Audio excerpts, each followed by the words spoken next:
Hi.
acknowledge and understand them. Today, we're going to try and do exactly that. Understand what a potential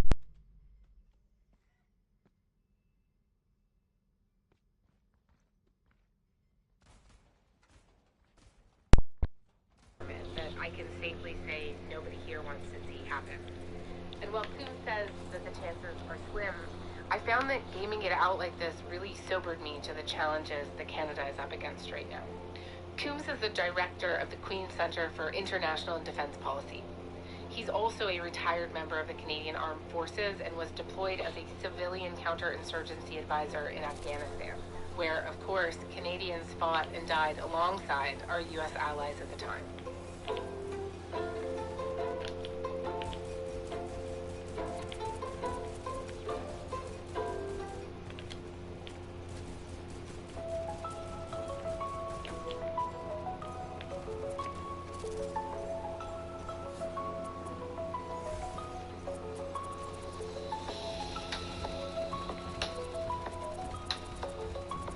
In every moment, there is a place where your dreams come to life and where memories are created. On a La Pensée mattress, your moments become the story. Bro, these ads. Howard, hi. Thank you so much for coming on to Front Burner. Thank you very much for having me. So, look, a U.S. military invasion is obviously very theoretical here, and I think very fair to say an incredibly remote possibility. But how remote a possibility do you think it is at the moment? Like, do you think this could actually happen? In terms of a U.S. military offensive against Canada, the chances, I think, of it occurring are slim at the most. If we look at what's happening right now between Canada and the United States, the frictions that are happening, which are new to us since the Second World War, but these frictions occurred prior to the Second World War, and in the 18th and 19th centuries, the U.S. was seen as an invader and or an oppositional force. Mm-hmm. We have U.S. invasions during the American Revolution. The War of 1812, there was fighting back and forth across the Canadian border. After the American Civil War, we have disaffected Irish soldiers known as Fenians who invade.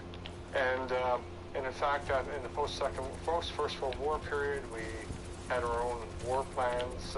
Defense Scheme 1, which was a preemptive Canadian strike against U.S. hostilities. And the Americans had their own plan called War Plan Red.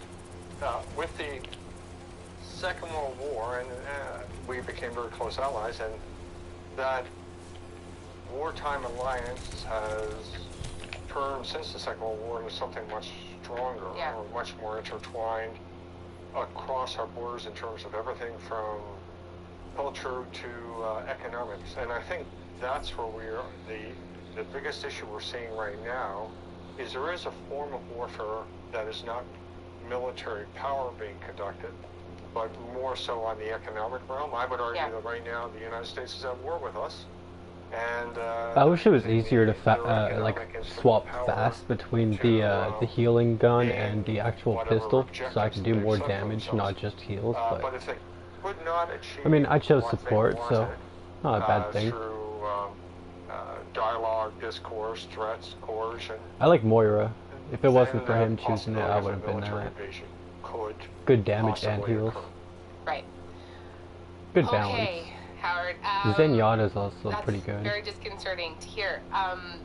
With the caveat that this is a very slim possibility, I do want to talk about how this could play out step by step here, right? Like, if the U.S. invaded Canada, what is the first thing that they would do? So if the U.S. did decide to invade Canada, I think it would actually, in terms of physical movement, their objectives would mirror believe it or not, their 1920s War Plan Red, which is actually, for anybody who wants to take a look at it on Wikipedia, it's actually a great rendition of the plan. But the United States saw splitting up Canada into three broad fronts, Western, Central, and Eastern. splitting isolating parts of Canada, and that land offensive, combined land and air and sea offensive, would capture major Canadian cities that had relevance to either communications, transportation, governance, like Vancouver, Winnipeg, Montreal, Ottawa, Halifax, Quebec City, major cities, where they, by isolating population centers, taking over communications hubs, transport centers, major ports in the case of the 1920s for Vancouver and Halifax, they could see us breaking up Canada and separating the different pieces that could actually reinforce each other and support each other, and therefore fragmenting the opposition, which would be us and the population centers. In a similar fashion, Yeah. I could see that happening today. But I think because although war, the essence of conflict, the violence, the friction, the human factors have not changed, but the technology around conflict has. You look at the U.S. Army, just the Army, for example, between the National Guard, Reserve, and active duty forces, they can muster 1 million under arms. Right. You know, as compared with our all-in of about 60K, maybe on a good day. And our forces are nowhere near as robustly structured as theirs are. So what would it look like? Do we see tanks roll in from the borders? Is this coming from the air? Are they bringing down our telecom and transportation systems? The organization of such an offensive into Canada would have different layers, I guess is the right word, depending from its opening stages to the main force attacks. And I would say that we would first see things that are information types of warfare, computer network attack, maybe physical attack against vital communication centers and vital infrastructure that would be necessary to move for Canadians to coordinate a response. I think the overriding thing we have to keep in the back of our minds is any American efforts in this regard. They would want to minimize, I think, I hope, one would believe, they would want to minimize Canadian casualties and minimize the damage to Canadian infrastructure. Because the hope would be that at some point this would be up and running again. Dang. The things that are necessary to make Canada work as a nation, the physical infrastructure, could be easily repaired and brought back up online, and then the country could be functioning again, albeit under a different governance structure, I would assume. And as well, you don't want to disaffect the Canadian population. And honestly, these are types of rules of engagement that we, and amongst the NATO allies, used in places like Afghanistan. We had very strict rules about what types of 1, 2, 3, 4, 5. I've already gotten half the wins, so if I lose the rest of these, then it's half wins, half loses. Civilian casualties that they could cause. So this isn't. Yeah. The processes here aren't new, and neither are the means. So we're actually seeing the things that we saw used in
talks about the resistors were a very small group because although they were supported from outside, the potential consequences for oneself and one family are extreme. All right, boys, we got this. So they had to really This is believe for the that boys. We got the German this. occupier would be a, For the boys. a free and functioning sovereign Netherlands, and but many people just didn't We want to got get involved. this. They were We just, got this. They just went with the flow. The We reality got is, this. and if we can look across Europe. People that actively fought German occupiers in the Second World War, those groups, although in hindsight we'd like to think that, they were widespread, they weren't. Heal And they tank. received If a you're lot of support, outside make sure to assistance. So heal that's that the other tank. thing that we would not have. If But Canadians, yeah. You got Before we go there, heal. tell me more though about, I don't know, are we talking about like Vichy France or Britain's Shetland Island? Yeah. No, not me. Heal tank, It's a bro. good point. So, occupying governments we have in Norway, for example, there's a great Netflix movie out right now. I think it's called 24. It talks about the Norwegian resistance Yeah. and the Norwegian collaborative government and how they were completely twinned with the German occupiers. We see the same thing in Vichy France, the section of France that the Germans at first didn't occupy. They set up a collaborative government under Marshal Pétain. The Channel Islands, for example, which were captured by the Germans, the British administrations stayed in place, and the policing systems and administrative systems worked alongside the German occupiers for the bulk of the war. So the precedents on from a European perspective are there, and I don't think it'd be any different in Canada. The parts of the government that couldn't be co-opted would be Bro, replaced. revives And me if we just even to look let at me the get British killed like example, that. Colonial India. The colonial governments are the British side. The Canadian government, set up by the British, was Come on, had take that benevolent zone, rule take that by, zone. by the British Governor General until the Treaty of Westminster in 1931. We had that relationship with Imperial England. They had. We were a client government as part of the Dominions. So until we were given self-governance in 31. So this is, it's not a new thing. Okay, but there is, not to mount a case for Canadians to mount an insurgency against the U.S. occupying force, but suppose if I were to do that intellectual exercise, there is, some history of armed resistance movements here, like the FLQ in Quebec in the 60s. First known as l'Armée de Libération Québécois, they introduced terrorism to Canadians with painted slogans and Molotov cocktails. Then they graduated to dynamite time bombs, homemade, crude, but deadly. The terrorist targets were symbols of anything Anglo-Saxon or federal. The Mohawk of Kanesatake. They were trying to prevent the town from expanding a 9-hole golf course on what they claim is ancestral land. Tonight, the barricade is completely surrounded by the Canadian Army. The soldiers have dug themselves in after a day of high tension and drama. I must be number one on the list, or you're number one on my list.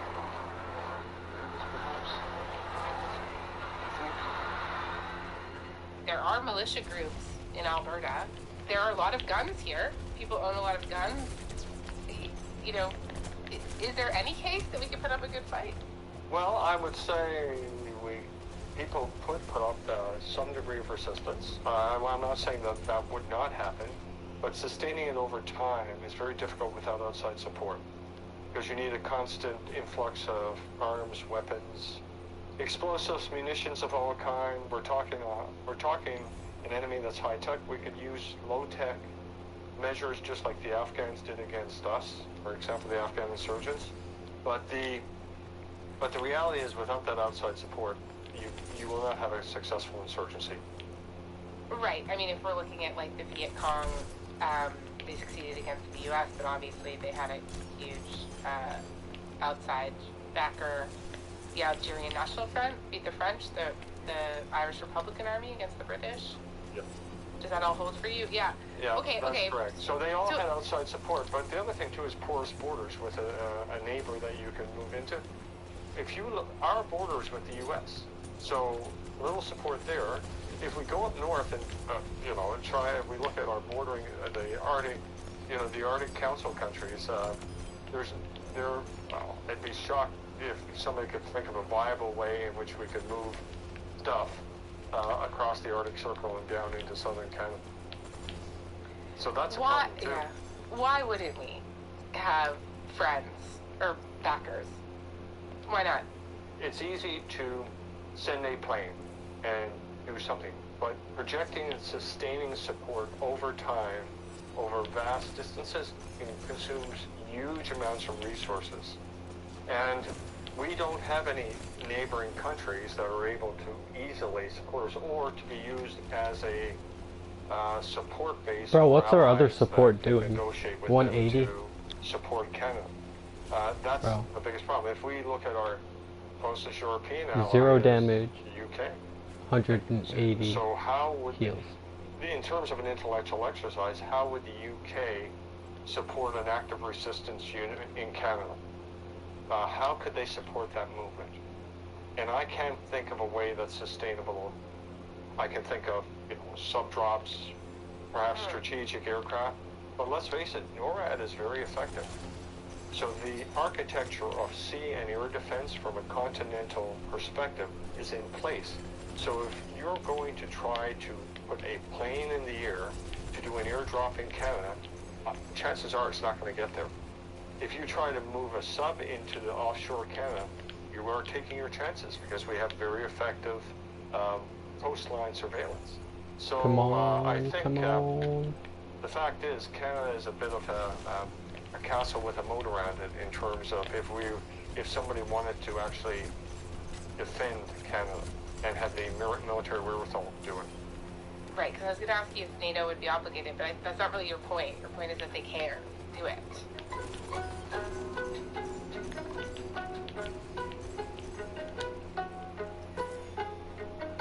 We clutched that one. Hey, I just want to take a minute for you. It's Paul from Big Country. Talking about your credit, whether it be Grand Design, Flagstaff, Coleman.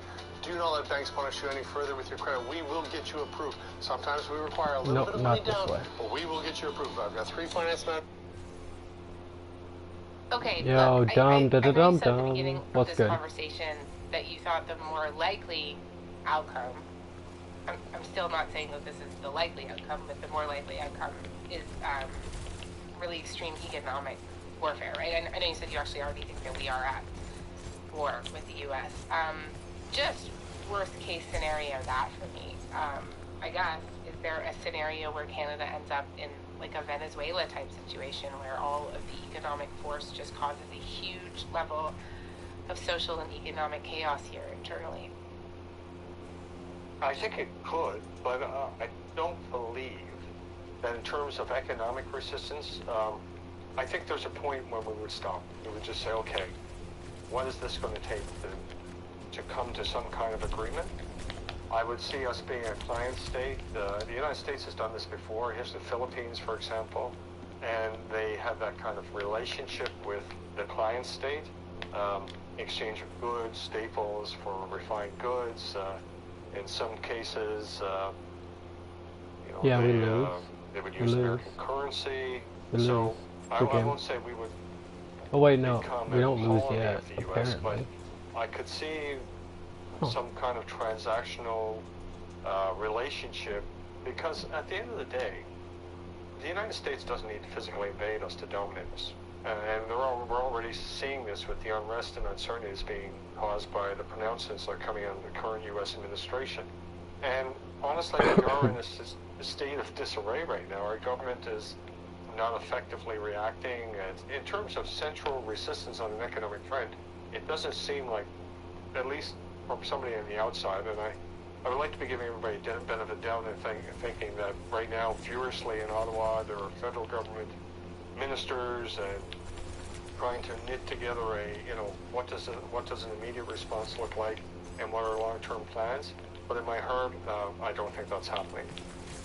And we have no effective military response to that. We don't have the capabilities anymore. We need to get no more air views. defense capability Yeah, I left in wish. Canada. We have almost no tanks left in Canada. We have almost no artillery left in Canada. So a military response to it. Kellogg has, at some point in the last week, effectively been demoted from his role as envoy to Ukraine and Russia.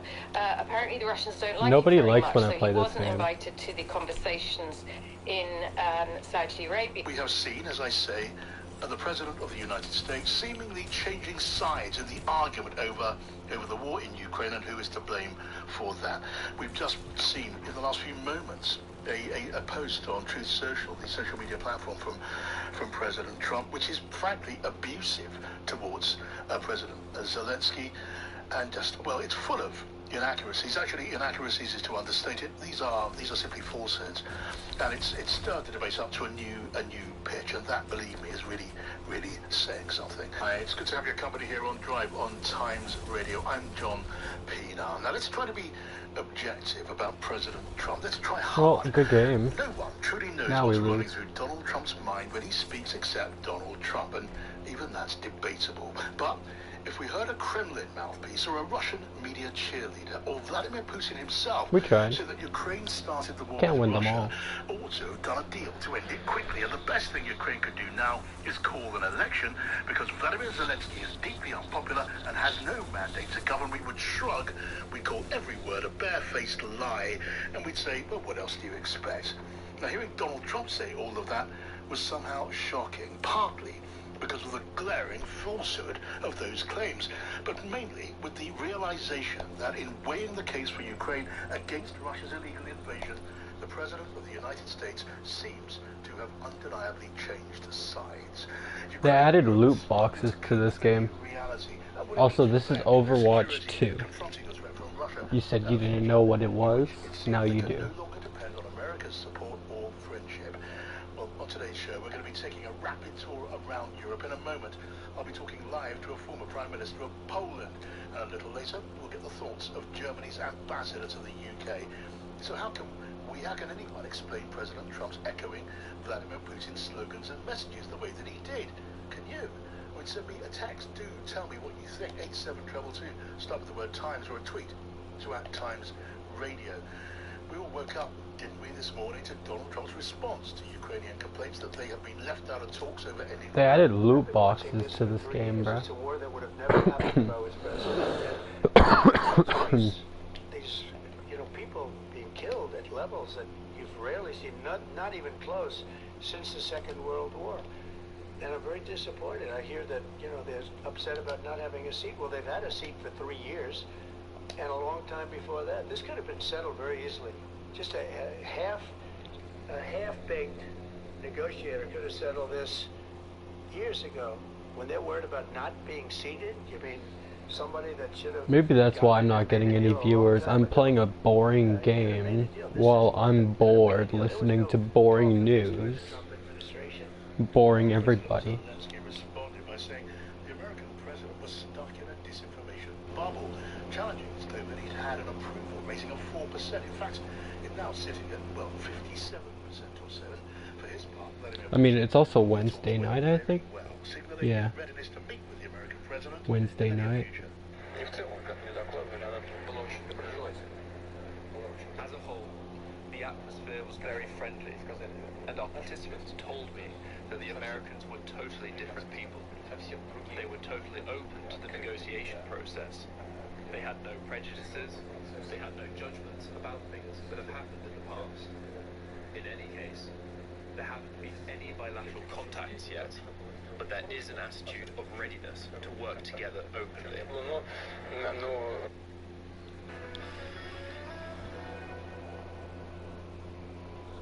If I was to switch games, I don't even know what I would want to play right now. I don't know.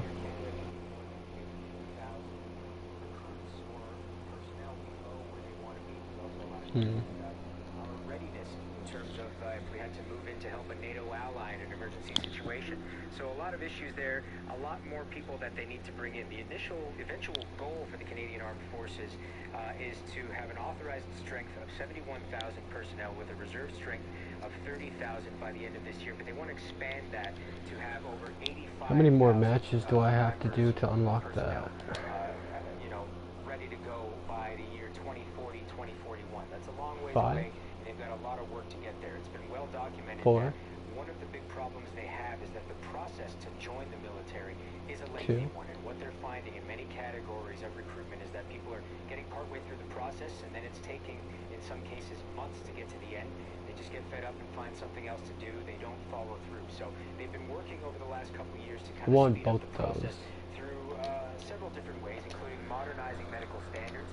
Up to recently, to get into the military, you had to be essentially 100% completely healthy, no underlying medical conditions at all. They're starting to loosen up the way the game between Canada and US for hockey starts soon, so I'm gonna go AFK when that starts because I want to watch the fights. I want to watch them fight. You can still have work and purpose there, and so they're going to allow more people of that nature in. They're going to, or they have started expanding to permanent residents rather than just citizens, although they admit that's been a bit of an issue. Same thing, it's time consuming. People are sort of giving up partway through. Another thing that they're doing to try to speed up the process is allow people to apply online for the military, and they're also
this afternoon by Minister of Health, Adriana LaGrange, and I want to address the procurement issues at Alberta Health Services in the context of our relentless pursuit of better health care for all Albertans.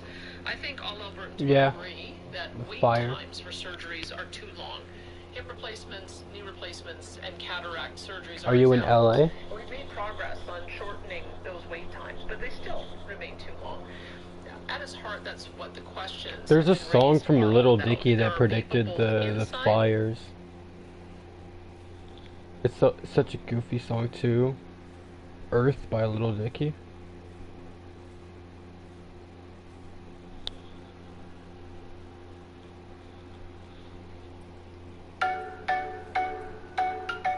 What up, world? It's your boy, just one of the guys down here. Well, I could be more specific. I'm a human, and I just wanted to, you know, for the sake of all of us Earthlings out there, just wanted to say, love Earth, it is our planet. It is our home. We love the Earth. It is our planet. We love the Earth. It is our home. It's not the music video, so I didn't predict the fires like I was talking about.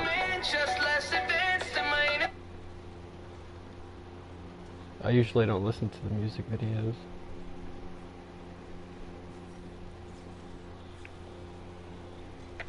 Here, let me fix that. Millions in California are dealing with Bro, the if there was a fire in your house, you'd be dealing with that. 103 degrees in downtown Los Angeles, 112 in Burbank, as climate change continues to yield record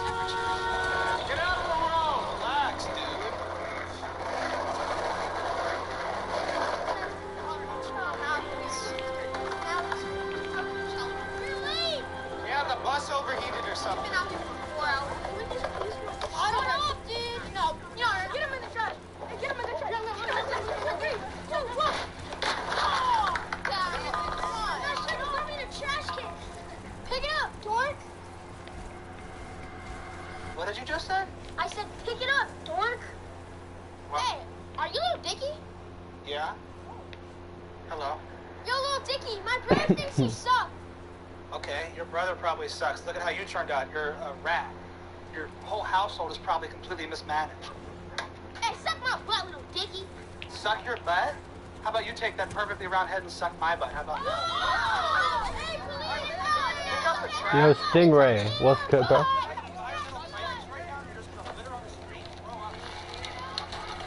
I like that energy, let's go. Spam F.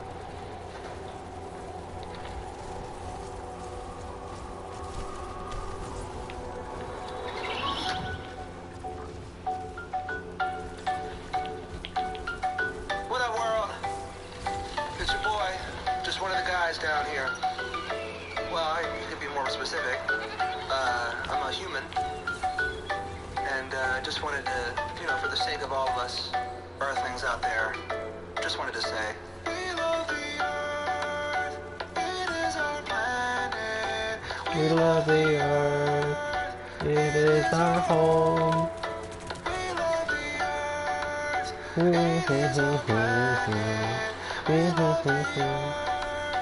It is our home. Hi, I'm a baboon.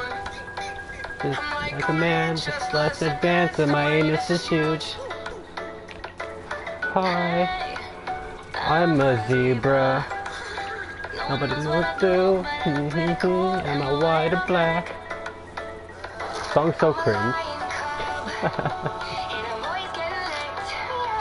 How's it going on my cow? You drink milk from my tits. Ooh.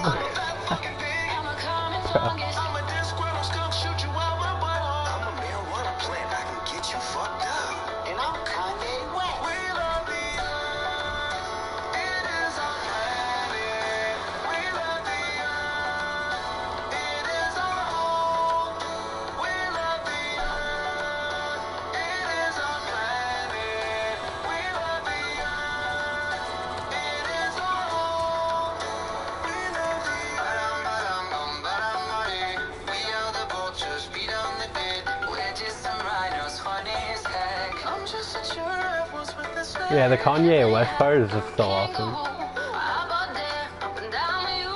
He's like, and I'm Kanye West.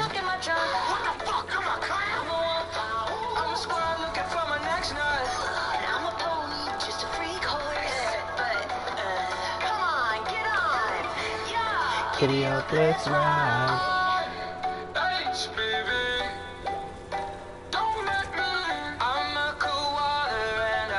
They get so many people to sing all these different things. There's Ed Sheeran, Snoop Dogg, like almost all the names you can think of. Kanye West,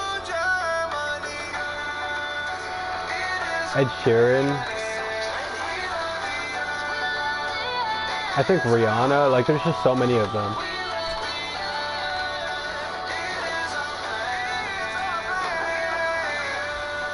Even Lil Yachty, he's the HPV, bro. You hear me? For so damn long, but still don't know shit. I hope it's not a simulation. Give each other names like Ahmed and Pedro. Yeah, we like to wear clothes. Girls still look beautiful, and it covers up our human dip. Damn, okay. 15-player kill streak. I was going crazy. First death? Yeah. Like, let's all just chill. Respect what we built. Like, look at the internet. It's cracking as hell. Let's go. Don't you let it come on you have sex? And now her women orgasms are better than a dick's. So what we gotta stand for? What we gotta stand for? Love. And we love.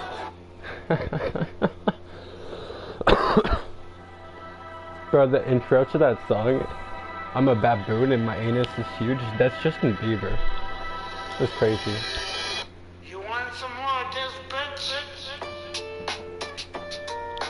I'm gonna be copyrighted. Oh well.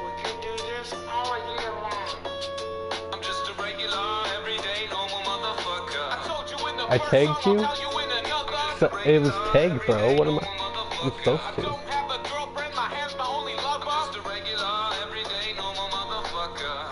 a week, my mom likes to cook me supper. I'm just a regular, everyday, normal motherfucker. And Michael Keaton was my favorite Batman.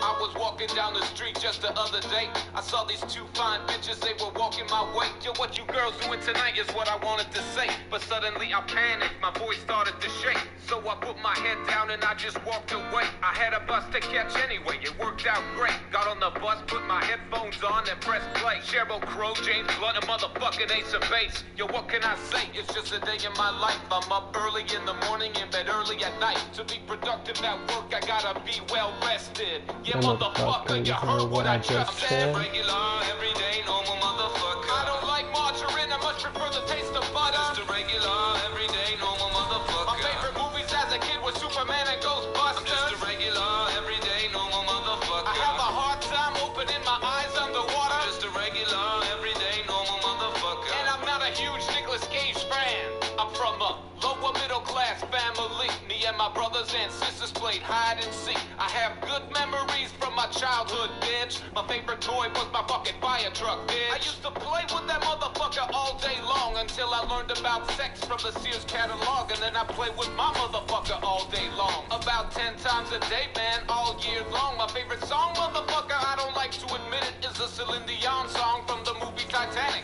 Every night in my dreams, I see you, I feel you. Every time I hear that fucking shit, a tear comes to my eye. Why the fuck did Leonardo DiCaprio have to die? Though I'm not afraid to say that I'm a sensitive guy. Sticks and stones break my bones, but it's the words that make me cry. Like that time in grade 3 when a girl called me stupid face. She really hurt me. Why'd she call me stupid face? Is my face stupid? How's that even possible? A person can be stupid, but a face, that's impossible. Shit happens all the time and you learn how to deal with it. Regular, everyday, normal fucking bullshit. I'm just a regular, everyday, normal motherfucker. When I get into a fight, I usually leave on a stretcher. I'm just a regular, everyday, normal motherfucker. When I got nothing to say, I usually talk about the weather. I'm just a regular, everyday, normal motherfucker. I like the first Back to the Future, but the second one was better. I'm just a regular, everyday, normal motherfucker. I like red peppers better than the green ones.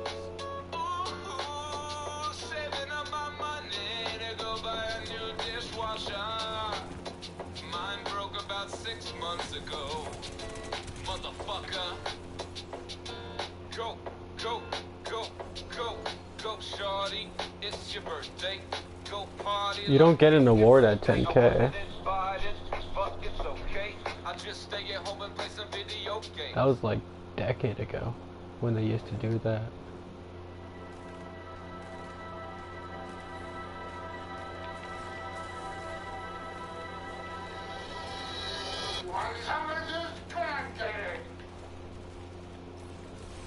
No, you don't.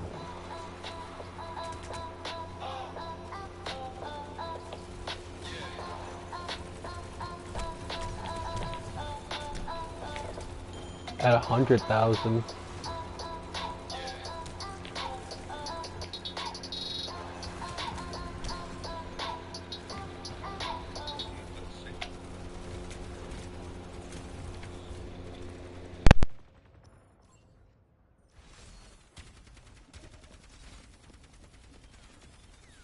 Riding that post-concert bliss with your besties, to getting hyped with your crew before the big match, reuniting with your Domino Day ones, better in a Verbo. Getting over the one you thought was the one, much better in a Verbo.